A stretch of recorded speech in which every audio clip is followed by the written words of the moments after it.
ಯದುಕುಲೇಶನೇ ಸ್ವಾಮಿ ಪದುಮನಾಭನೇ, ಮುದದಿ ನೆನೆಯುತ್ತಾ ಕೃಷ್ಣನ ಪದವ ಪೇಳ್ವೆನು. ದ್ವಾರಾವತಿಯಲ್ಲಿ 16,108 ಸ್ತ್ರೀಯರು ಹಾಡುತ್ತಿದ್ದರು. ಸುಜನರೆಲ್ಲರೂ ಕೃಷ್ಣನು ಅಜನಪಿತನೆಂದು ಭಜನೆ ಮಾಡ್ಪರು ಅಲ್ಲಿ ತ್ರಿಜಗವಂದ್ಯರು. ಬಂದ ವಿಪ್ರನ ಹಸಿಗೆ ತಂದು ಹಾಸಿದ, ವಂದನೆ ಮಾಡಿದ ಸುಖವೆಂದು ಪೇಳಿದ. ಅಷ್ಟು ಲೋಕದಿ ಬಹಳ ಶ್ರೇಷ್ಠ ಮುನಿವರ, ಕೃಷ್ಣರಾಯಗ ಹೂ ಕೊಟ್ಟ ನಾರದ. ನಾರಿ ರುಕ್ಮಿಣಿ ಹೀಗೆ ಬಾರೆಗೆನುತಲಿ, ನಾರಿ ತುರುಬಿಗೆ ಪಾರಿಜಾತ ಮುಡಿಸಿದ.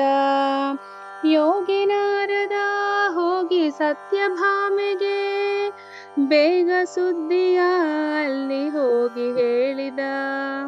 ಕೇಳಿದಾಕ್ಷಣ ಭಾಮೆ ಕೇಳೆ ಮನದಲ್ಲಿ, ತಾಳಲಾರದೆ ಮನದ ಘೋರ ತಾಪವ. ಕೇಳಿ ಕಂಕಣ ವಂಕಿ ತೋಳ ಬಾಪುರಿ, ನೀಲ ಉಂಗುರ ಕಾಲಿಗೆಜ್ಜೆ ಒಗೆದಳು. ಮುದ್ದು ಮಂಚದಿ ತಟ್ಟನೆದ್ದು ಕುಳಿತಳು, ಬೆಚ್ಚಿ ಬಿದ್ದಳು ಆಕೆ ಪದ್ಮಾವತಿಯಳು. ವಜ್ರದೋಳೆಯ ಗುಜರಿ ಪೈಜಣ, ಹೆಜ್ಜೆ ಹೆಜ್ಜೆಗೆ ತೆಗೆದು ಒಗೆದಳು. ನಲ್ಲ ಕೃಷ್ಣನು ರುಕ್ಮಿಣಿಗೆ ಒಲಿದನ, ಎಲ್ಲಿ ಹೋಗಲ್ಯಾ ಕತ್ತಲೆ ಮನೆಯ ಸೇರಲ್ಯಾ. ಮೇರು ಪರ್ವತ ಹತ್ತಿ ಹಾರಿ ಬೀಳಲ್ಯಾ, ಯಾರಿಗೇಳಲಿ ಮನದಿ ಘೋರ ತಾಪವ. ನಲ್ಲ ಕೃಷ್ಣನು ರುಕ್ಮಿಣಿಗೆ ಒಲಿದನ, ಎಲ್ಲಿ ಹೋಗಲ್ಯಾ ಕಾಳಿ ಮಡುವ ಸೇರಲ್ಯಾ. ಒಡನೆ ಕೃಷ್ಣನು ಗರುಡನೇರಿದ, ಗರುಡನೇರಿ ಸ್ವಾಮಿ ಭಾಮೆ ಮನೆಗೆ ಬಂದನು. ಕೃಷ್ಣನು ಅಲ್ಲಿ ಬಂದು ಗಳಿಗೆ ನಿಂತನು, ಮನಸ್ಸು ತಿರುಗಿ ಹಾಕಧರಿಗೆ ಹೀಗೆ ನುಡಿದಳು. ಹಿರಿಯ ಸವತಿಗೆ ಇನ್ನೇನು ಮಾಡಿದಿ, ಹಿರಿಯನೆನುತಲಿ ಬರೀ ಕಪಟನಾಡುವಿ.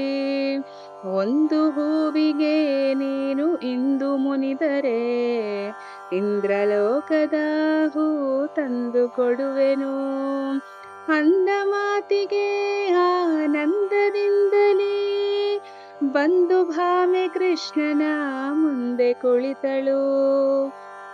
ತೆಗೆದು ಪದಕವ ಕೃಷ್ಣ ಕೊರಳಿಗೆ ಹಾಕಿದ, ತುರುಬು ಕಟ್ಟಿದ ಕಣ್ತೆರವನೊತ್ತಿದ.